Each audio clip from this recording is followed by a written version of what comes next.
Syria में तख्ता पलट की पूरी दुनिया में चर्चा है। सभी देश अपने अपने तरीके से चीजों को मैनेज करने में लगे हुए हैं। जॉर्डन, लेबनान, इराक जैसे देशों ने अपने बॉर्डर सीरिया के लोगों के लिए क्लोज कर दिए हैं। अमेरिका और रूस जैसे देश हालातों पर नजर लगाए हुए हैं। अमेरिका और यूरोपीय देशों ने मीटिंग करके ये भी कहा था कि हम हालातों पर नजर बनाए हुए हैं। हालांकि अब तख्ता पलट हो चुका है और एचडीएस ग्रुप जीत का जश्न मना रहा है। एचडीएस ग्रुप ने दावा किया है कि अब पूरे सीरिया पर उसका कब्जा हो चुका है। लेकिन आपको बता दें कि सीरिया के बारे में कमाल की बात यह है कि वहाँ किसी भी ग्रुप का पूरी तरह से कब्जा नहीं है। यहाँ तक कि बशर अल असद की सरकार जो थी उसका भी पूरे सीरिया पर कब्जा नहीं था। दरअसल 2011 में ही सीरिया में विद्रोह शुरू हो गए थे। इसके बाद वहाँ पर कई मिलिटेंट ग्रुप का जन्म हुआ। सभी मिलिटेंट ग्रुप अपने अपने तरीके से विद्रोह कर रहे थे और अपने अपने हिसाब से चीजों को कब्जाने में लगे थे।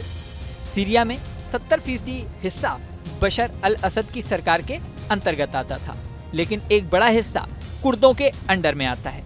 दरअसल कुर्द विद्रोहियों ने एक बड़े इलाके पर लंबे समय से कब्जा जमाया हुआ है। कुर्द विद्रोही अमेरिका के सपोर्ट से आगे बढ़ते रहे हैं और माना जाता है कि अमेरिका ही कुर्द विद्रोहियों का सबसे बड़ा सपोर्टर है। इसके अलावा जिस एचडीएस ग्रुप ने फिलहाल पूरे सीरिया पर कब्जा करने का दावा किया है उसे तुर्की से सपोर्ट मिलता है। एचडीएस ग्रुप की जीत की खबरों के साथ ही तुर्की में जश्न का माहौल भी शुरू हो गया है। हालांकि इस ग्रुप का सीरिया के एक छोटे से हिस्से पर लंबे समय से कब्जा था। 2016 में एचडीएस ग्रुप अस्तित्व में आया था और तभी से इसने एक छोटे से हिस्से को कब्जा रखा था। अब मौका मिलते ही वो धीरे धीरे आगे बढ़ा और असद सरकार को उखाड़कर एक बड़े इलाके पर अपना कब्जा कर लिया। यहाँ आपको ये भी बता दें कि सीरिया का एक छोटा सा इलाका ऐसा है जहाँ पर लंबे समय से इजराइल का भी कब्जा है। इसके अलावा सीरिया में ही एक पार्ट ऐसा है जहाँ पर 200 अमेरिकी सैनिक रहते हैं। इसी के साथ सैकड़ों विद्रोहियों सैनिकों का एक ग्रुप रहता है और ये पूरा इलाका अमेरिका के अंडर में आता है।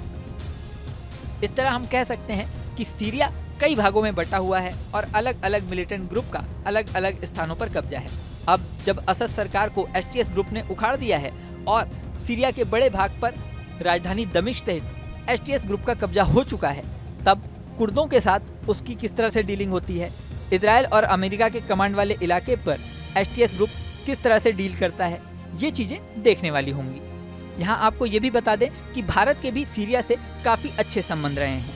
यहाँ तक कि अब जब एचडीएस ग्रुप का सीरिया पर कब्जा हो गया है तो भी भारतीय दूतावास इस समय आराम से काम कर रहा है। अभी तक जो खबरें आई हैं उसके अनुसार भारतीय दूतावास को कोई भी हानि नहीं पहुंचाई गई है। सीरिया में करीब 90 के आसपास भारतीय रहते हैं। अभी तक किसी को भी किसी तरह के नुकसान की खबर नहीं आई है। भारतीय सरकार एचडीएस ग्रुप से किस तरह से आगे डील करती है ये भी देखने वाली बात होगी। इस वीडियो में फिलहाल इतना ही। बने रहें न्यूज नेशन के डिजिटल प्लेटफॉर्म पर। न्यूज नेशन अब व्हाट्सएप पर खबरों की ताजा अपडेट के लिए न्यूज नेशन के इस क्यूआर कोड को स्कैन करें।